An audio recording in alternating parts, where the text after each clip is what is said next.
आप सभी को मेरा नमस्कार।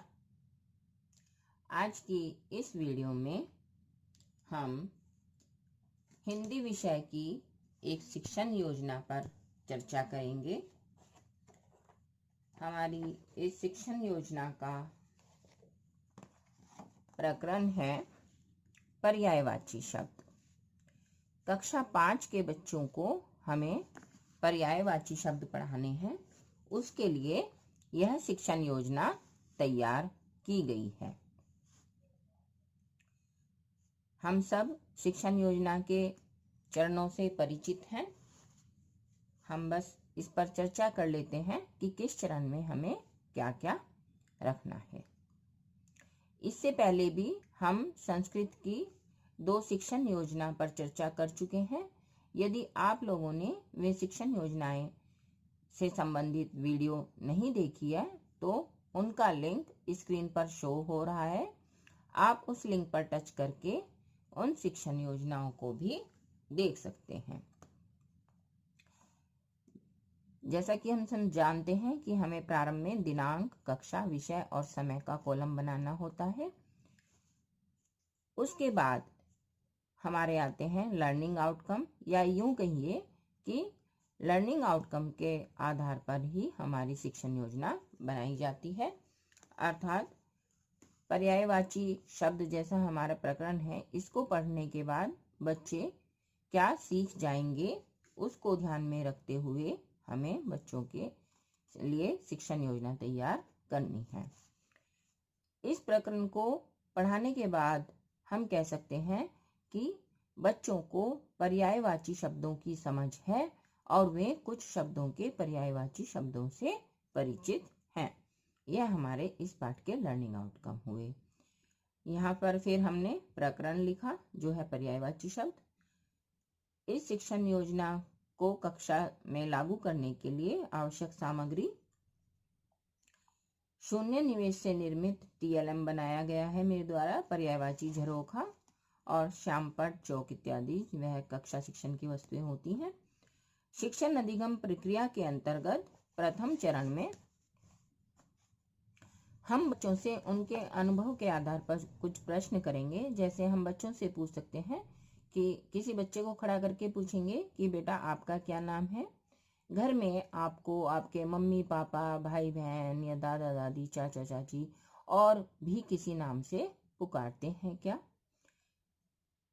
यदि बच्चे को घर में और भी नामों से पुकारा जाता है तो हम बच्चों को कहेंगे कि जिस प्रकार से आपके एक से अधिक नाम है या आपके कई नाम हैं, उसी प्रकार से हमारे परिवेश में जो वस्तुएं होती हैं उनके भी अनेक नाम होते हैं। जैसे घड़े को मटका भी कहते हैं और जो दिए होते हैं उनको दीपक, चुगड़ा इत्यादि भी कहते हैं। इसी प्रकार जैसे खिड़की है, खिड़की को झरोखा या गवाक्ष इत्यादि भी कहते हैं। या दीवार को भित्ति, भीत भी कहते हैं। इस प्रकार के हम कुछ उदाहरण बच्चों को दें कि कि हमारे परिवेश में उपस्थित वस्तुओं के एक से अधिक नाम होते हैं और जो ये एक से अधिक नाम होते हैं इनको ही हम पर्यायवाची कहते हैं। या जब अनेक नामों का एक ही अर्थ निकलता है, या हम कह सकते हैं कि अनेक शब्दों का जब एक ही अर्थ निकलता है तो उन्हें हम समानार्थी या पर्यायवाची कहते हैं। शिक्षण प्रक्रिया के द्वितीय चरण में जब हम शिक्षण प्रारंभ करते हैं तो हम बच्चों को परिवेश में विद्यमान वस्तुओं के विभिन्न नामों के उदाहरण देते हुए पर्यायवाची शब्द की अवधारणा स्पष्ट करेंगे, जैसा कि मैंने अभी किया है। और जो हमने TLM बनाया है पर्यायवाची झरोखा, उसके माध्यम से कुछ चित्र दिखाकर हम बच्चों को उनके पर्यायवाची या समानार्थी शब्दों का ज्ञान कराएंगे। इस TLM की वीडियो यदि आप देखना चाहते हैं तो उसका लिंक स्क्रीन पर शो हो रहा है, उस पर क्लिक करके आप उस वीडियो को देख सकते हैं। एक ही शब्द के पर्यायवाची के माध्यम से अन्य शब्दों के पर्यायवाची हम बच्चों को समझाकर याद कराएंगे। जैसे कि हम बच्चों को जल के पर्यायवाची याद करा दें और जल के पर्यायवाची से ही हम बादल, कमल और समुद्र के पर्यायवाची भी बनाकर याद करा सकते हैं। शिक्षण की समाप्ति पर इस चरण में हम बच्चों को जो हमने पर्यायवाची याद कराए हैं, बोर्ड पर समझाए हैं, टीएलएम के माध्यम से समझाए हैं, उनको हम बच्चों से कॉपी में लिखवाएंगे। बच्चों को हम कमल के फूल का चित्र या और किसी वस्तु का चित्र दिखाकर उसके पर्यायवाची बच्चों से पूछ सकते हैं। गृह कार्य के अंतर्गत यथोचित मिलान का यह एक प्रश्न दिया गया है। इधर शब्द दिए गए हैं कुछ और इधर उनके पर्यायवाची दिए गए हैं।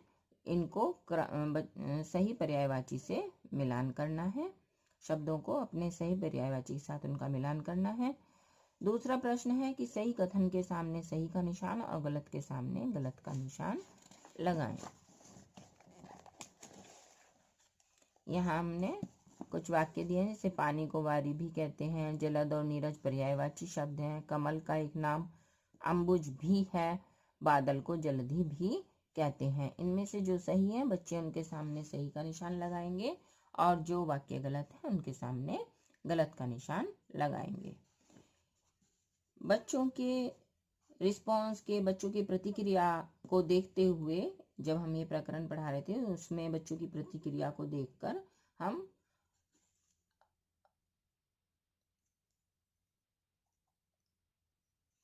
अगले दिन की कार्य योजना या शिक्षण योजना बनाएंगे। आशा है आपको मेरा यह प्रयास पसंद आया होगा। धन्यवाद।